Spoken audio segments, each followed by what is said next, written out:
का अपडेट वो already mention कर चुके हैं। तो Q2 के अपडेट में उन्होंने अपनी AUM ग्रोथ 33% के आसपास की AUM ग्रोथ रहने की बातचीत की थी और बाकी लोन ग्रोथ भी करीब 26% के आसपास बढ़ी थी उनकी इस तिमाही के अंदर, जो कि ऑलरेडी मेंशन कर चुके हैं। ब्रोकरेज हाउसेस के व्यूज क्या कहते हैं, उसके हिसाब से करीब 7200 करोड़ रुपए के आसपास के एक NII का नंबर आने का अनुमान है, 5540 करोड़ रुपए के सामने। ऑपरेटिंग प्रॉफिट करीब 5890 करोड़ रुपए, जो कि 4490 करोड़ रुपए के सामने होगा YOY बेसिस पर।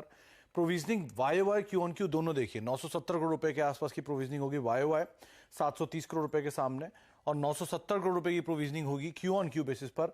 ये एक घटकर आएगी Q-on-Q बेसिस पे, हालांकि YOY बेसिस पे ये बढ़ने का अनुमान बाजार लगा रहा है। मुनाफा 3650 करोड़, जो कि 2780 करोड़ रुपए के सामने इस तिमाही में अनुमान बाजार लगाकर चल रहा है।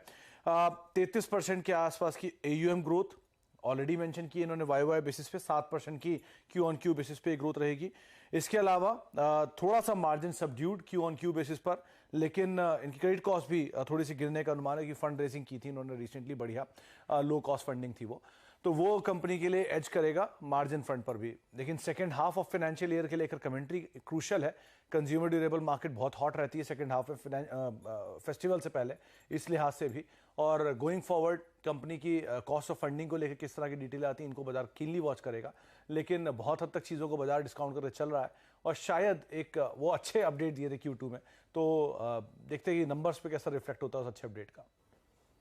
Q2 का अपडेट अच्छा, अब देखते हैं फाइनली क्या वर्डिक्ट आता है, कंपनी किस तरह का परफॉर्मेंस दिखाती है। लेकिन आप ध्यान रखें कि स्टॉक में थोड़ी बहुत हरकत रही है, भले ही पिछले महीने इसमें या फिर इस महीने में इसने सिर्फ 3% तक के रिटर्न्स अब तक दिए हों, लेकिन अगर आप साल का जायजा लेंगे तो 20-22% तक के रिटर्न्स इधर बने हैं।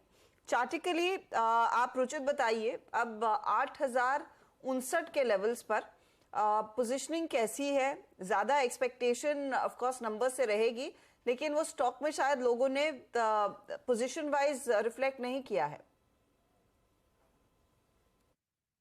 यस, अगर आप पिछले कुछ हफ्तों का मोमेंटम देखें तो ऑलरेडी एक अच्छा पॉजिटिव मूव स्टॉक में आया है, और जो भी प्राइस अप मूव्स आए हैं उसमें अच्छे वॉल्यूम्स रहे, जबकि छोटे मोटे डिक्लाइंस में वॉल्यूम्स काफी कम है। तो ये जो स्ट्रक्चर अभी भी काफी स्ट्रॉन्ग है, और 7800 7850 की रेंज में काफी स्ट्रॉन्ग सपोर्ट के साथ वहां पे मूविंग एवरेजेस का शिफ्ट हो चुका है।